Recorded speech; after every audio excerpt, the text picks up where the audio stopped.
আরে আতিক ভাই, ঈদের তো মাত্র কয়েকদিন বাকি, গরু কিনেছেন? না, গরু কেনা হয়নি, আসলে সময় পাচ্ছি না। সময় পাচ্ছে না তো অনলাইনে অর্ডার করে নিন, অনলাইনেও তো আজকাল কোরবানি দেওয়া যায়। আসলে আমরা যারা অনেক ব্যস্ত তাদের জন্য এটা খুবই ভালো একটা অপশন। অনলাইনে কুরবানি, এটাও কি সম্ভব? অবশ্যই হবে, কেন আপনি জানেন না? নিজের কোরবানি নিজে দেওয়াটা ভালো, কিন্তু আপনি যদি আপনার পক্ষ থেকে কোনো প্রতিনিধি বা কোনো প্রতিষ্ঠানকে দিয়েও যদি কোরবানি করান, সেটিও ইসলাম অনুযায়ী বৈধ। মানে অনলাইনে অর্ডার দিতে হবে গরু, এতে কোনো সমস্যা নেই? কোনো সমস্যা নেই। ইসলামের ভাষায় একে ওয়াকালা বা প্রতিনিধিত্ব বলে। আপনি কেবল গরু অর্ডারই নয়, গরুর মাংস কাটা, মাংস ভাগ, এমনকি বিলি পর্যন্ত অনলাইনে করতে পারবেন। দারুণ ব্যাপার তো। তার মানে এটা জায়েজ? অবশ্যই, যদি কোনো প্রতিষ্ঠান আপনার পক্ষ থেকে কোরবানি করে থাকে তাহলে সেটা শরীয়ত অনুযায়ী অবশ্যই জায়েজ। আচ্ছা, কিন্তু আমি যদি ভাগে কুরবানি দিতে চাই? সেক্ষেত্রেও ব্যবস্থা আছে।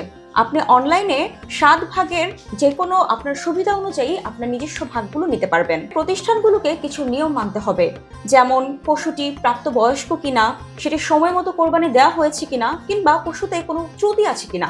এই বিষয়গুলো আপনি যে প্রতিষ্ঠানের আন্ডারে কোরবানি দিবেন তাদের মাথায় রাখতে হবে। আচ্ছা, তার মানে যে কোনো ভাগেই এই কোরবানি দেওয়া সম্ভব? হ্যাঁ, আপনি আপনার চাহিদা অনুযায়ী যে কোনো ভাগ সেখান থেকে নিতে পারবেন, এবং এটা ইসলামেও একদম জায়েজ এবং সহিহ মুসলিমেও এটার প্রমাণ পাওয়া গেছে। তাহলে প্রতিষ্ঠান যদি বিশ্বস্ত হয়, আমি অনলাইনেই কুরবানি দিতে পারি? অবশ্যই, আপনার প্রতিষ্ঠানটি যদি কোরবানির সকল নিয়ম মেনে আপনার পশুটি কোরবানি দেয়, তাহলে শরীয়ত অনুযায়ী অবশ্যই আপনার কোরবানি হবে।